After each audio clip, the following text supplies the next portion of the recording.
Hi అండి, అందరికీ నమస్కారం.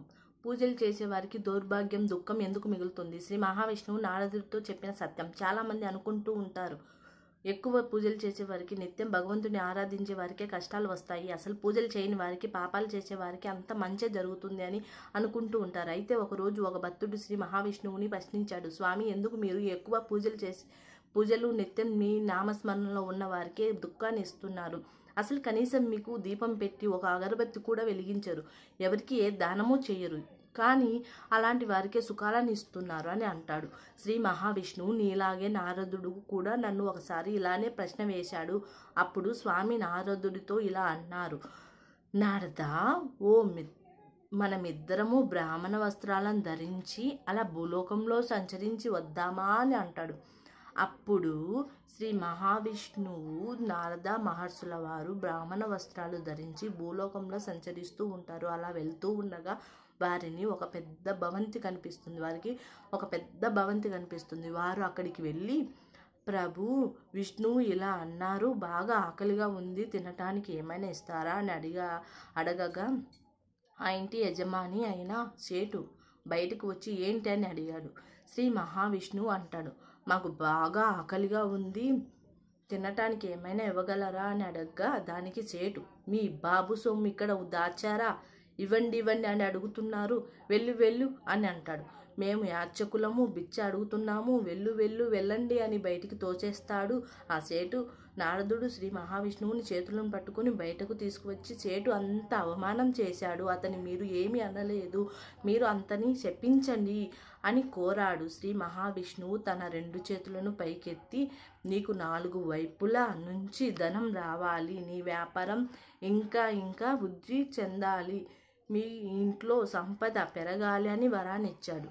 అప్పుడు నారద మహర్షి శ్రీ మహావిష్ణువు చేతులను పట్టుకొని ఇలా అన్నారు, మిమ్మల్ని తిట్టి వెళ్ళిపోమన్నారు అని మాటలు అన్నారు, అంతగా అవమానించి పంపితే మీరేమో లక్ష్మీ వృద్ధి చెందాలి అని అంటారేంటి స్వామి అనగా దానికి స్వామి, పద నారద వెళ్దాం అంటాడు. అలా వారు ముందుకు వెళ్తుండగా ఒక పూరి గుడిసె కనిపించింది. అక్కడ ఒక ముసలావిడ కూర్చొని ఉంది. అక్కడికి వెళ్ళి, మాత బిచ్చం అని అడుగుతారు. తల్లి, మాకు ఆకలిగా ఉందమ్మా, తినటానికి ఏమైనా పెట్టమ్మా అని అడిగాడు.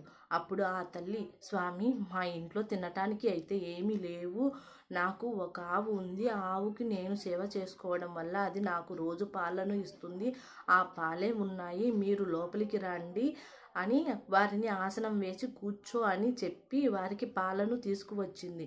అప్పుడు నారదులు వారు, స్వామి, ఎంత మంచి తల్లి, మనల్ని ఆసనం వేసి కూర్చోబెట్టి తనకున్న దానిలో మన ఆకలిని తీర్చాలి అనుకోవాలని పాలిచ్చింది, కానీ ఆ సేటు మాత్రం మనల్ని తిట్టి పంపాడు, ఆ తల్లికి ఆశీర్వాదం ఇవ్వండి అని అడగగానే శ్రీ మహావిష్ణువు తన 2 చేతులతో నీ ఆవు చనిపోవాలి అని దీవించాడు. నారదుడు అంటున్నారు, ప్రభు, నీ స్వరూపం నాకు నచ్చడం లేదు, ఆ సేటు అంతగా అవమానిస్తే అతనికి ఏమో ఇంకా ధనం వృద్ధి కావాలని దీవించాడు. ఆ తల్లి దగ్గర ఉన్న ఒక ఆవు పాలను మీకు ఇచ్చి ఆకలి తీరిస్తే ఆవు చనిపోవాలని దీవిస్తారా అని అంటాడు. దానికి స్వామి ఇలా అంటారు, నారద, నువ్వు నా లీలలను అర్థం చేసుకోలేవు అని అంటాడు. స్వామి, మీ లీల ఏంటో నాకైతే అర్థం కావట్లేదు, మీరే చెప్పండి స్వామి అని అంటాడు. నారదుడు దానికి, స్వామి, ఆ ముసలావిడ రోజు నా నామస్మరణే చేస్తుంది, నిత్యం నన్ను కొలుస్తూనే ఉంటుంది, తన ఇంట్లో ఉన్న ఆవు మీద ఆమె చాలా ప్రేమ పెంచుకుంది, తన మనసు దాని మీదే ఉంది, ఆవిడ సేవ చేసుకుంటుంది, చనిపోయే సమయంలో బాధపడుతుంది, నేను చనిపోయాక నా ఆవు ఏమైపోతుందో అని ఆవు గురించి ఆలోచిస్తూనే ఆవిడ చనిపోతే ఆవిడ భగవంతుని వద్దకు రాలేదు, విష్ణు వద్దకు ఆమె చేరుకోలేదు, అందుకే నేను ఆవిడ చనిపోయక ముందే ఆవు చనిపోవాలని చెప్పాను అని అన్నారు శ్రీ మహావిష్ణువు. దానికి నారదుడు, సరే స్వామి, ఇది అయితే అర్థమైంది, మరి ఆ సేటుకు ఎందుకంత ధనం రావాలి అని వరం ఇచ్చారు అని అడగ్గా దానికి శ్రీ మహావిష్ణువు, అతనికి ధనం పైన చాలా వ్యామోహం ఉంది, అందుకే అతన్ని లక్ష్మి వృద్ధి చెందాలి అని ఆశీర్వాదం ఇచ్చాను, ఆ ధనాన్ని మూటలు కట్టి అతను మరణిస్తాడు. ఆ డబ్బు యొక్క ధ్యాసలోనే, ఆ డబ్బు మీద ప్రేమతోనే, ఆ డబ్బు మీద ప్రీతితోనే, డబ్బు యొక్క ఆలోచనలతోనే అతడు మరణిస్తాడు. అతడు చనిపోయాక ఒక పాములాగా జన్మించి అతని సంపద దగ్గరే ఉంటాడు. అతడు ఎప్పటికీ భగవంతుని సుఖలోకాలకు అతనికి ప్రాప్తి చెందవు అని చెప్పగారు శ్రీ మహావిష్ణువు. అందుకే ఏమి ఎవరికి ఎప్పుడు ఎలా ఇవ్వాలో తెలుసు. మనం ఎప్పుడు ఉన్న జీవితాన్ని గురించి ఆలోచిస్తాం, కానీ మన భవిష్యత్తు అనేది భగవంతునికే తెలుసు. అది భగవంతుని నిర్ణయం. కాబట్టి ఎన్ని కష్టాలు వచ్చినా భగవంతుని నిందించకుండా, భగవంతుని విడకుండా సదా దైవ నామస్మరణతో మంచి పనులు చేస్తూ ముందుకు సాగండి. ఎప్పటికీ మీ వెంట దైవం ఉంటాడు.